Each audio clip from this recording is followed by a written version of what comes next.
अगर बजट में इसका प्रोविजन कर देती तो जो हमारे किसान हैं जो चक्रव्यूह में, आपके चक्रव्यूह में फंसे हैं, वो निकल पाते।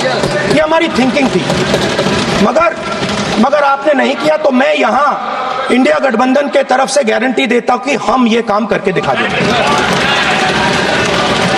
जो आपने अपने बजट में नहीं किया वो मैं हिंदुस्तान के सब किसानों से कहना चाहता हूं, गारंटीड लीगल एमएसपी हम इस सदन में पास करके आपको देंगे। स्पीकर सर, जो मिडिल क्लास है सर, वो प्रधानमंत्री को अच्छी बात बोलो,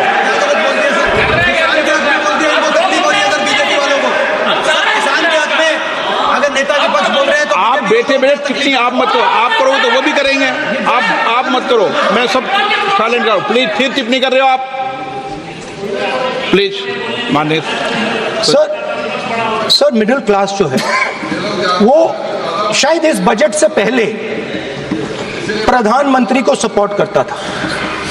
जब प्रधानमंत्री ने कोविड के समय उनसे थाली बजवाई थी तो उन्होंने दबाकर थाली बजाई, धड़ धड़ धड़ धड़ धड़ थाली बजा बजाई। हमें अजीब लगा, मगर प्रधानमंत्री ने मिडिल क्लास को ऑर्डर दिया तो मिडिल क्लास ने थाली बजाई। उसके बाद प्रधानमंत्री ने उसी मिडिल क्लास से कहा मोबाइल फोन की लाइट जलाओ, और मोबाइल फोन की लाइट जली। मिडिल क्लास ने, पूरे हिंदुस्तान में मिडिल क्लास ने मोबाइल फोन की लाइट जला दी। अब इस बजट में आपने उसी मिडिल क्लास के एक छुरा पीठ में मारा, दूसरा छुरा छाती में, एक इधर मारा और एक इधर मारा।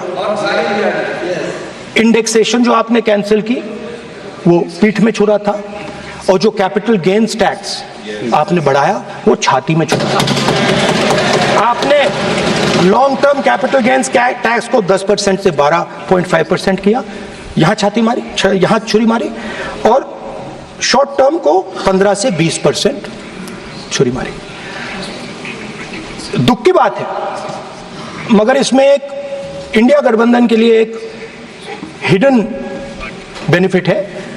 मिडिल क्लास अब आपको छोड़ने जा रही है और इस साइड आ रही है। तो मेरा कहना है, जहां भी आपको मौका मिलता है आप चक्रव्यूह बना देते हो।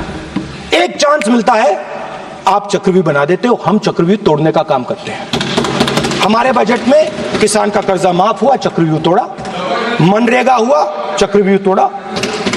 तो हम चक्रव्यूह तोड़ने का काम करते हैं, आप चक्रव्यूह बनाने का काम करते हो। आप चाहते हो कि हिंदुस्तान छोटे छोटे खांचों में रहे, और हिंदुस्तान के गरीब लोग सपना ना देख पाए। सिर्फ अदानी और अंबानी। अरे क्या सर? मैं सर कैसे बोलूं सर? माननीय सदस्य एक मिनट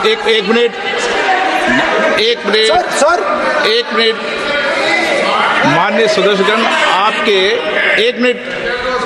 आपके उपनेता मुझे लिखित में पत्र देके गए हैं कि कोई भी माननीय सदस्य जो इस सदन का सदस्य नहीं उसके बारे में टिप्पणी ना करें। वो लिखित में देखे गए, इसलिए आपको स्पीकर सर आप बैठ जाइए। स्पीकर सर, तो अगर सर मैं आपसे सवाल पूछना चाहता हूं। मेरे से सवाल मत नहीं पूछ सकते आप। Sorry sir. सर तो सर मैं फिर मैं सर 3 और 4 कह देता हूं उनको। 3 और 4 ठीक है सर? अब नाम नहीं ले सकता तो कुछ तो कहना पड़ेगा सर। 3 और 4 कह देता हूं, कोई और नंबर आपके माननीय सदस्य को बता दें क्यों लिख के चिट्ठी गए मुझे। हरियाणा के पूर्व मुख्यमंत्री पर जब इस प्रकार के आक्रमण करते हैं, हरियाणा के पूर्व मुख्यमंत्री के संदर्भ पर हमको अपनी चिट्ठी भेजी। एक पूर्व मुख्यमंत्री को अब 2 उद्योगपति से जोड़ना चाहते हैं, एक किसान नेता जो हरियाणा के, आज उन पर जब आपको अलाउ किया है जोड़ना चाहते हैं। ये है सदन की मर्यादा। आप ये चिट्ठी मुझे लिख के गए हैं, उसकी मर्यादा का ये आपको बोलने नहीं दे रहे, ये आपको बोलने दे रहे। आपसे मेरी ये अपेक्षा है, आपसे आप सदन, एक मिनट प्लीज, आप सदन के नेता, सदन के आप प्रतिपक्ष के नेता हैं, ये सदन की अपेक्षा रहती है कि हम सदन का डेकोरम, डिसिप्लिन और उसको बढ़ा के रखें। स्पीकर सर, इसलिए आप जो विषय रखें वो नियम प्रक्रिया में रखें। स्पीकर सर मगर मैं ये कैसे कहूं, इन लोगों के इनका इंडिकेशन कैसे दूं मैं सर? आप मुझे बता दीजिए सर, कोई दूसरा तरीका हो सर, नाम नहीं लेने हो तो कोई और तरीका दे दीजिए सर। अच्छा, एक मिनट आप ज्ञान मत बांटो उनको, वो ज्ञानी है। सर A1 A2 चलेगा सर, A1 A2।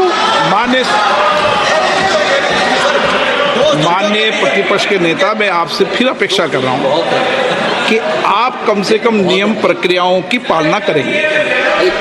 सदन में आप अब प्रतिपक्ष के नेता हैं, ये अपेक्षा। Sir Whenever PM is speaking, Home Minister speaking, you are not telling this. You are only advising LOP, sir. How can it be? How can it be, sir? How can it be? आप पूरे होना चाहिए, sir. आप पूरे होना चाहिए. आप पूरे होना चाहिए, sir. उसकी मर्यादा में रह के बात तोड़ो, उसके आगे पीछे वाला। स्पीकर सर, मैं तो सबसे ये अपेक्षा, आप बैठ जाइए। आप किसने कहा? प्लीज बैठिए। पॉइंट ऑफ ऑर्डर जानते हो? पॉइंट ऑफ ऑर्डर क्या होता है? प्लीज बैठो। हमारे नेता बोल रहे हैं point of order, please. Speaker sir, एक मिनट प्लीज, बैठिए। एक स्पीकर सर, सर ये जो लोग, ये दो लोग हैं सर, ये हिंदुस्तान के इंफ्रास्ट्रक्चर को, बिजनेस को कंट्रोल करते हैं सर। इनके पास एयरपोर्ट है, टेलीकॉम का सिस्टम है, अब पोर्ट्स हैं, अब रेलवेज में जा रहे हैं।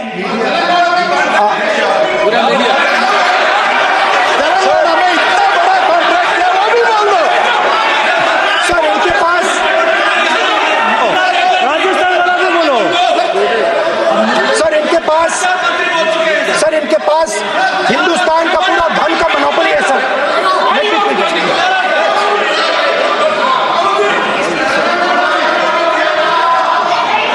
सर इनके पास हिंदुस्तान के धन की मोनोपोली है। तो सर मैं समझ नहीं पा रहा हूं इनके बारे में मैं इंडिकेट कैसे करूं? इनके बारे में बोलना तो पड़ेगा सर। अगर आप हमें कहो कि इन दोनों के बारे में आप बोल ही नहीं सकते तो वो तो हमारे लिए एक्सेप्टेबल ही नहीं है सर। हमें तो बोलना है। अब आप चाहते हो कि नाम ना ले तो कोई और सिस्टम दे दीजिए हमें। आपके संसदीय कार्य मंत्री जी, please please. No, I'm not giving. I'm not yielding. I'm not yielding. I'm not yielding.